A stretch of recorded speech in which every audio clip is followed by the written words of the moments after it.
Um salve para os estudantes de plantão, meu nome é Ingrid e hoje vou fazer um resumo para vocês. Na verdade, esse resumo é a continuação da parte 1 de AVC isquêmico que eu já postei aqui no canal. Então, logo de início eu já quero pedir para vocês, antes que eu esqueça, se inscrevam no canal, deixem o seu like, compartilhem, porque é uma forma de incentivo e ajuda bastante. Então, também para eu não esquecer, porque eu sou dessas, quem tiver curiosidade de dar uma passadinha lá na página no Insta, se chama Enfermagem Underline Resumida, eu tenho foto desses e outros mais resumos, e tem coisas que eu posto lá que eu não posto aqui, então fica de olho. E sem mais demandas, vamos lá para continuação de AVC isquêmico. Continuando com manifestações clínicas, os sintomas gerais incluem dormência ou fraqueza da face, dos braços ou das pernas, sobretudo em um lado do corpo, confusão mental ou alteração do estado mental, dificuldade em falar ou compreender a fala, distúrbios visuais, perda de equilíbrio ou de coordenação, tonturas, dificuldade na marcha ou cefaleia intensa e súbita. São alguns dos sintomas, mas eu vou colocar certinho aqui para vocês anotarem. Então temos perda motora, que no caso seria distúrbio do controle motor voluntário, hemiplegia, hemiparesia, paralisia flácida e perda ou diminuição dos reflexos e demais outras. Também temos perda de comunicação, que seria disartria, dificuldade de falar, disfasia, comprometimento da fala ou afasia, perda da fala, apraxia, incapacidade de realizar uma ação previamente aprendida, distúrbios de percepção, que no caso são disfunções perceptivas visuais, distúrbios nas relações visoespaciais, no caso, percepção da relação de dois ou mais objetos em áreas espaciais, frequentemente observadas em clientes com lesão do hemisfério direito, por exemplo. Também temos perdas sensoriais, que no caso seria o comprometimento leve do tato, ou o comprometimento mais grave, né, com perca de propriocepção, dificuldade na interpretação de estímulos visuais, táteis e auditivos. E por fim, mais ou menos importante, comprometimento cognitivo e efeitos psicológicos. No caso de lesão do lobo frontal, pode haver comprometimento da capacidade de aprendizagem, memória ou outras funções intelectuais corticais superiores. Essa disfunção pode ser refletida em tempo de atenção limitada, dificuldades na compreensão, esquecimento e falta de motivação. Também temos a depressão, outros problemas psicológicos que é possível observar a ocorrência de labilidade emocional, hostilidade, frustração, ressentimento e falta de cooperação. Então, é muito importante entendermos o quadro do AVC isquêmico, principalmente as manifestações clínicas, para podermos identificar isso no nosso cliente, montar um planejamento que seja favorável às condições que ele esteja.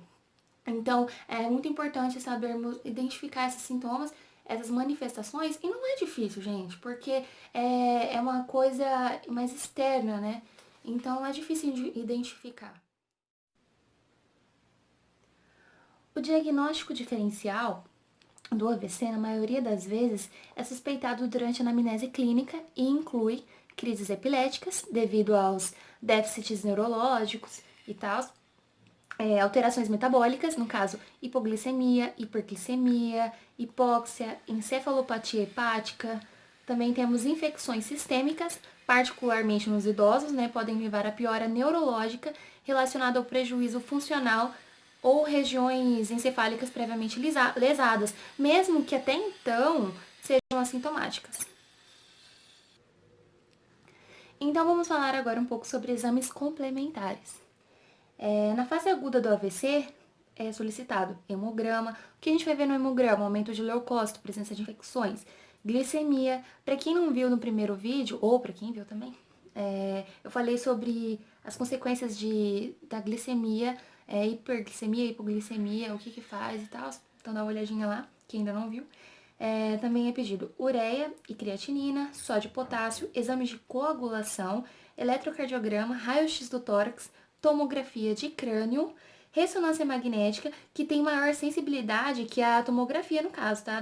Na detecção do AVC isquêmico, principalmente na região da fossa posterior e nos infartos de pequena extensão, como aqueles relacionados às artérias perfurantes. Outros exames, no caso, né, seria angiografia cerebral digital, que ainda é padrão top, é padrão de ouro. Aí é um pouquinho mais complicado. Então, às vezes, o paciente não pode esperar, então precisamos de uma intervenção imediata, então temos que pedir exames que sejam mais fáceis de ser realizados. Então, a angiografia é excelente, porém, não é tão facilmente assim disponibilizada, né? Agora vamos falar um pouquinho sobre... Nossa, não tá focando. Deixa eu ver se eu consigo focar aqui, pessoal. Acho que agora vai. Isso, agora foi. Terapia farmacológica. Então, inicia-se a terapia anticoagulante, né? No caso, heparina de baixo peso molecular. No caso, a não fracionada. Por que não fracionada? Porque ela tem um antagonista que se chama protamina. Logo, logo eu vou falar um pouquinho para vocês sobre ele. E também o manejo da pressão intracraniana, PIC, PIC, que é a sigla, né? É muito importante, a gente sempre vai falar. Essa pressão intracraniana elevada envolve o uso de diuréticos osmóticos, manutenção, no caso da taxa de monóxido de carbono, em 30 a 35 milímetros de mercúrio e posicionamento do cliente para evitar hipóxia, no caso, elevação da cabeceira do leito para promover a drenagem venosa e reduzir a pressão intracraniana elevada. Então, continuando, temos o tratamento trombolítico intravenoso. Eu não vou entrar muito em detalhes, porque é um ativador do plasmogênio tecidual recombinante. É um pouquinho, não é tão comum assim aqui no Brasil, porque não tem disponibilidade no serviço de urgência, o custo é muito alto. Para você ter uma noção, nos Estados Unidos custa cerca de $2.900, então é muita coisa. Gente, olha, bem na hora que eu escolho gravar o resumo pra vocês, aí eu moro no condomínio e começa a obra de tudo quanto é lado. Eu nem sei se vocês estão ouvindo o barulho, mas eu preciso muito gravar isso hoje, então eu espero que não esteja incomodando nada. Então vamos continuar. Temos também a classe dos antiagregantes plaquetários e anticoagulantes. No caso, temos no caso, assim, os estudos multicêntricos recentes e tal demonstraram o benefício da aspirina na fase aguda do AVC. Então, inclusive uma coisa, o protocolo de primeiros socorros que foi atualizado na AHA 2015 fala que a respeito do uso de aspirina, de ácido acetilsalicílico para AVC e infarto agudo do miocárdio. Mais pra frente, se vocês quiserem, eu falo um pouquinho a respeito sobre isso daí. Mas então vamos lá pro vídeo não ficar longo. Então, quando usada a aspirina, né, nas primeiras 48 horas do evento, ela ajuda muito, ela aumenta muito as chances de sobrevida do paciente. Então, não há definição quanto à dose ideal, né, sendo recomendada por diversos autores entre 160 miligramas por dia e 325 miligramas por dia. Então, outros antiagregantes plaquetários podem ser alternativas particularmente para prevenção secundária. Entre eles estão ticlopidina, clopidogrel, isso daí eu conheço bastante, e associação da aspirina e dipiridamol. Então, a gente sempre vê uma associação aí de ácido acetilsalicílico com antiagregante plaquetário. Sempre quando você for olhar lá no prontuário do paciente e tudo mais, é muito comum encontrar em paciente que sofreu AVC, infarto agudo do miocárdio, porque evita gerar trombos e tudo mais. É uma prevenção secundária, já disse aqui, né? Então, já falamos aqui, até esqueci de colocar. Tratamento trombolítico intravenoso, antiagregantes plaquetários e anticoagulantes. E agora iremos falar sobre drogas neuroprotetoras. O que significa isso? Essas drogas, como bloqueadores de canais de cálcio, bloqueadores de canais de sódio, antagonistas de receptores de glutamato, agonistas da GABA, antioxidantes, agonistas de canais de potássio, todos esses não demonstraram, até o presente momento, eficácia e segurança que justifiquem o seu uso na fase aguda do AVC. Então, não são necessárias, assim, porque não demonstraram nenhum tipo de mudança significativa e eficácia, né? Também temos aqui tratamento de complicações neurológicas. O que seria isso? No caso de convulsões, que ocorrem aproximadamente em 10% dos casos dos infartos cerebrais, não há indicação de uso profilático de anticonvulsivante, devendo ser indicado apenas um tratamento preventivo da ocorrência de crises. Então, já anota aí que você está sabendo, né? Edema cerebral. É uma complicação potencialmente grave nos infartos cerebrais extensos, uma taxa de mortalidade de aproximadamente 80%. Então, você imagina, né? Os tratamentos classicamente utilizados como hiperventilação, uso de diuréticos, osmóticos, manitol, geralmente é 20%, e barbitúricos são de eficácia discutível. No caso, não é classe A, né? Mas no caso de edema cerebral, é muito importante, é uma atenção assim redobrada, porque é um caso potencialmente gravíssimo.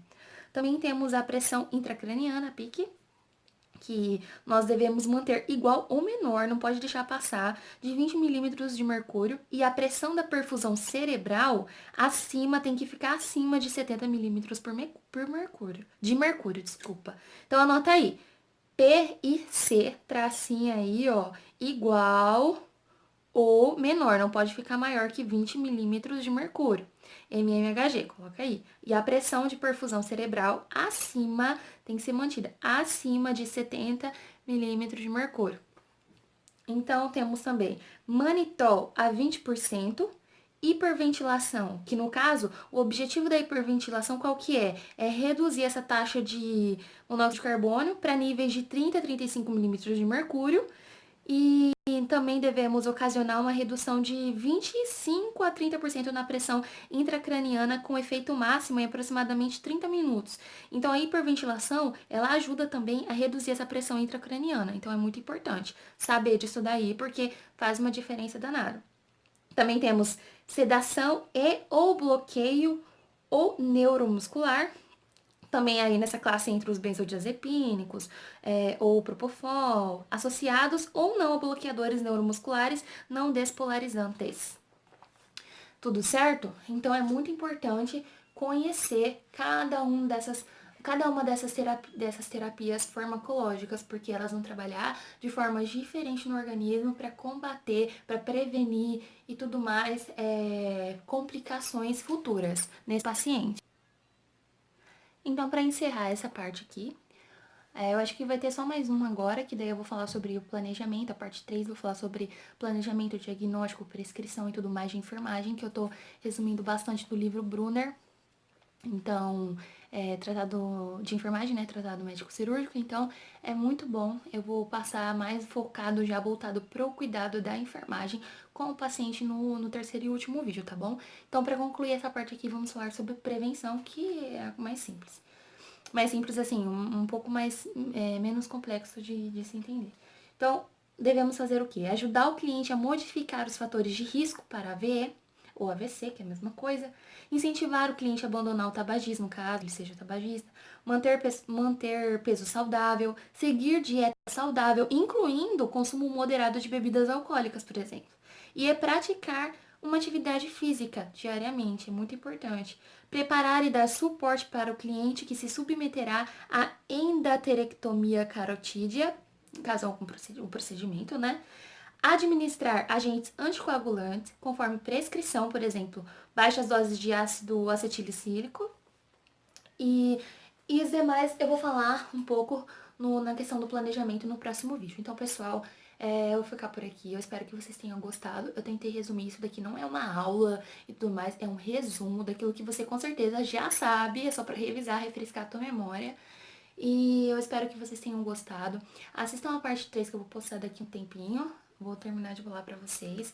Deixem sugestões, dúvidas, compartilhe com os amigos, se inscreve no canal, deixa o seu like, isso é muito importante. Não esquece de seguir a gente lá no Instagram. A gente, olha, eu, né, gente? Porque só tem eu, é mania. Se vocês virem, meu Deus, o que eu fiz, a parafernália que eu fiz aqui pra montar um tripé, porque eu não tenho. Um dia eu mostro pra vocês. Mas então é isso, pessoal. Muito obrigada pela atenção. Até breve. Bons estudos!